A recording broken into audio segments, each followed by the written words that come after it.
गुरुवारी 12:30च्या दरम्यान वादळी वाऱ्यासह अवकाळी पावसाने बुधगाव, कुडची, धामणे, येळूर शिवार या पट्ट्यामध्ये पावसाने झोपडल्याने येळूर रस्त्यावरून ये-जा करणाऱ्यांना बेळगाव जवळील गणपती मंदिरात आसरा घ्यावा लागला।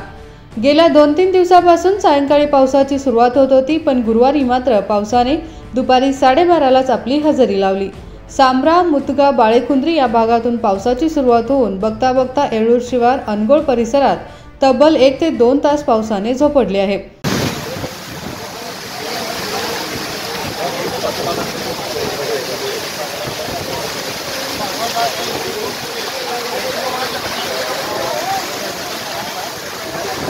पण चन्नम्मा सर्कल येथे पावसाचा एक थेंबही आला नाही। ढगाळ वातावरण मात्र बेळगावात छायातले होते। Mahadev Pawar, Kannadamma news network, Belagavi.